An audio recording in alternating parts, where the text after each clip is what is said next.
My second question was, how important is he to the governance of the Commonwealth of Australia? How important is he?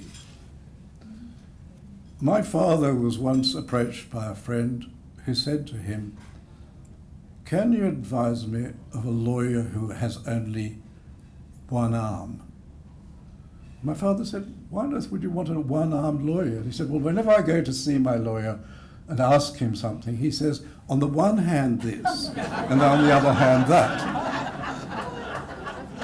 Now, to follow that precedent, since I'm a law graduate, a few years ago we published a booklet which Tony Abbott prefaced, or wrote about, which was Impeccable Service in an Indispensable Office. It was about the Queen, recognising her impeccable service, but the office was indispensable. During the referendum, we were attacked, and John Stone will remember this. We were attacked because the Republic said, they're not mentioning the Queen. Well, the Queen wasn't an issue. Her virtues were unanimously and well known and respected in Australia. It wasn't about the Queen. It was about the office. The important thing, the crucial thing, is the crown in Australia. And we could well have, and I hope we don't, but we could well have a sovereign who doesn't really measure up in the same way that the Queen does. That could well happen. We never said, we never placed on record, we never argued that that was the crucial thing. It was the office. That is on the one hand. On the one hand, the prince, when he becomes king, is not crucial. But on the other hand, popularity is important. Popularity, from a practical point of view, is important. It so happened in the 90s that the high point of republicanism in Australia coincided with the downgrading of the royal family. They were in a state of relative unpopularity, or their popularity was lower because of what the young royals were doing. That was true. Republicanism, remember, became a serious issue in Australia in the 90s. It became a serious issue, I believe, because of the activities of 6 men.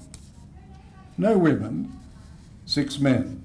Firstly, Malcolm Fraser. Malcolm Fraser, in his insatiable lust for power, instead of waiting, he had to have government immediately, and he was punished for that. He was punished for that because then he was unable to do what the program said he should do in dismantling what Mr. Whitlam had done.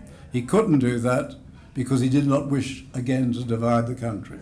The second person was, of course, Gough Whitlam, for his insatiable love of office.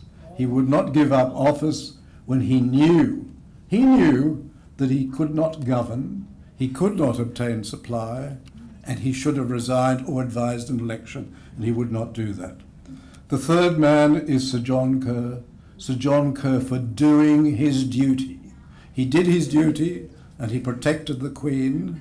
He protected the Queen by doing anything he could to not involve her in the dismissal. The fourth man is Paul Keating. Paul Keating, for his opportunism in commandeering the Republican bandwagon.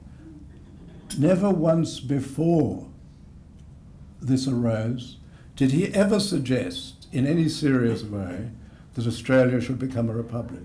But when he saw the advantages, and with his delusions of grandeur, he decided that this was a marvellous way not only to put himself into the history of the country, but also to drive a wedge through the Liberals, because there were Liberals foolish enough to jump on the Republican bandwagon because they thought it was going to be victorious.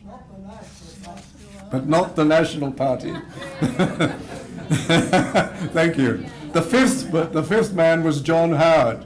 John Howard, for realising that the only way to neutralise the terrible rift in the Liberal Party was to promise a convention, and if the convention could produce it, a referendum on a republic, to allow the Australian people to decide the issue, and he had to do that. And finally, the sixth man is Malcolm Turnbull, for climbing on and financing the Republican bandwagon to advance his political aspirations. All of this, unfortunately, all of this coincided with two things. Firstly, problems among the young royals, matrimonial problems among the young royals, which of course would affect their popularity.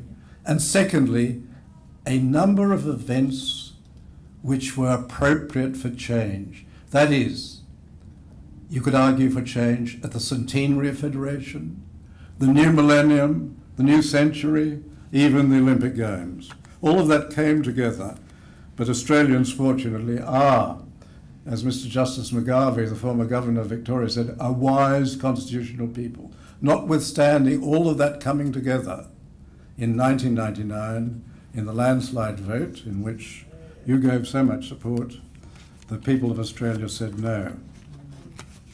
That's my second point.